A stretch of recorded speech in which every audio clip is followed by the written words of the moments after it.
Good morning, students. So far we have been discussing the paper 1, poetry and drama, and in that paper I have almost done most of the poems. There are few poems which are left and which I have left deliberately because we are waiting for the university to revise the syllabus. It is assumed that the university would cut some part of the syllabus due to the COVID-19. So let's hope that what they do. That's why I have left some poems.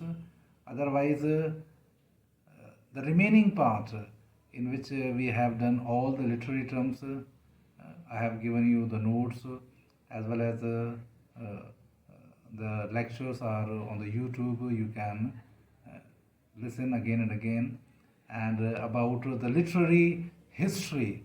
So you have two periods, pre-romantic and romantic period. So I have also given you the PDF, the notes in the PDF note shape, and there are also my lectures on these topics. So we have covered large things, large part of the syllabus in paper 1. Now it is time now that we should start the paper 2. And as I told you earlier, I have sent you the syllabus also, that you have essays in the first part. In the second part, you have the stories, some stories, 5 stories, and you have 8 essays. And there is a novel of Charles Dickens, A Tale of Two Cities. So we should begin with the essays. And as our practice, as we have been doing, I will send you the text of the essay in the PDF note shape on your WhatsApp group. So you should make a copy of it and you can keep it safely. And in the lecture form, I would give you the introduction about the author, about the essay, and then I will also explain the major theme discussed by the writer in the essay. So today we are going to start to begin with the first essay, which is prescribed in your syllabus, and the name of the essay is Third Thoughts, and it is written by E.V.Lucas. His full name was Edward Verrall Lucas. So he was the most prolific modern essayist. Now, what does the prolific means? That he has written in a large number, different variety of things he has written, and that's why he is called a prolific essayist. He started his career as a journalist, as a patrakar ke roop mein. He began his career. He became a chairman of the big publishing firm and was the assistant editor of the famous magazine Punch. There was the famous magazine Punch in Europe, and he was the assistant editor of that magazine, and he was also associated with the large publishing firm. He wrote essays, travel books, novels, poetry, drama, and biography. So in every field he tried his friends, he tried his hands, but he was known for his essays. His essays are the most example of the personal essays. His essays are the best example of the category which is called personal essays. Lucas deliberately tries to adopt the manners of Charles Lamb. He tries to copy the manners of Charles Lamb, the famous essayist. He edited the works of Lamb with great scholarship. He was greatly influenced by the great essayist Charles Lamb, and he also made edited his work. Lucas' style is personal and discursive. Discursive. Now, discursive means that he tries to elaborate the point he has made. He gives a thesis and then he tries to elaborate. कोई चीज़ को वो बहुत विस्तार से समझाता है and he is lost in that. Discursive means is not going straight forward, but he takes a long way to reach the destination. कई दफ़ा होता है ना कि हम सीधे नहीं जाके घुमा फिरा के जाते हैं, कोई बात सीधे नहीं कह के घुमा फिरा के कहते हैं, तो दैट इज़ द डिस्कर्सिव. तो he takes he likes the discursive way of writing. He follows conversational manners to explain things, and he tries to adopt the style of conversational. Now, conversational means talkative, as we talk to each other.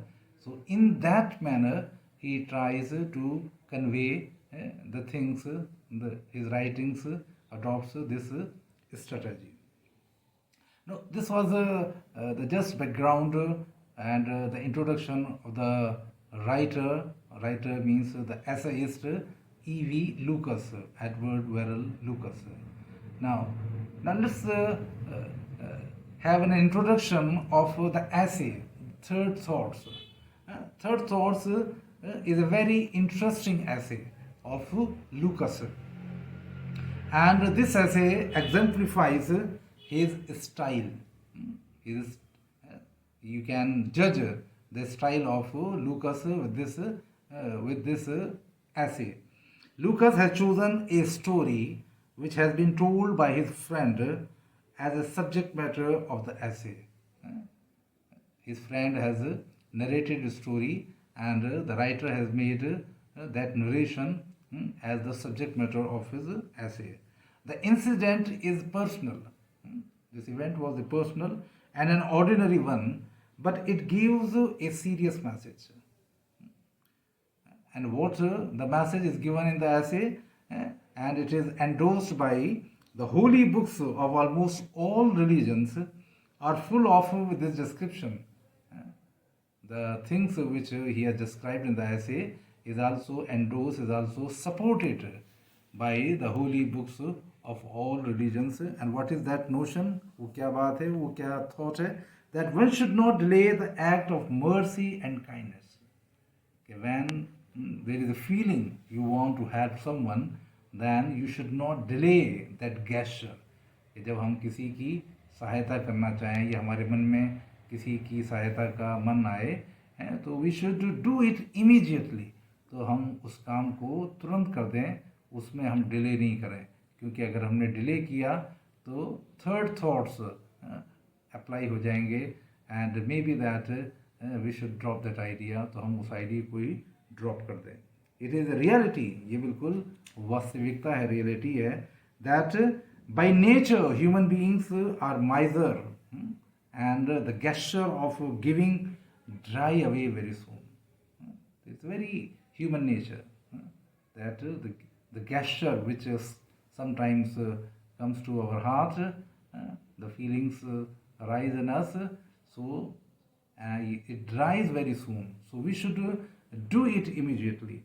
Therefore, it is advised that one should promptly deliver the goodwill gesture. So we should not delay the feelings which arise in our heart, that we should help the poor person or poor fellow, or we should help this cause, then we should not delay that idea, we should do it immediately. And it is narrated, it is described in all religious books that human beings are miser by nature, and the gesture of giving dry away very soon. So in this way the beneficiary is neglected. तो जिसको फ़ायदा मिलना था उसको neglect कर दिया जाता है, and he is not he is unable to get any benefit.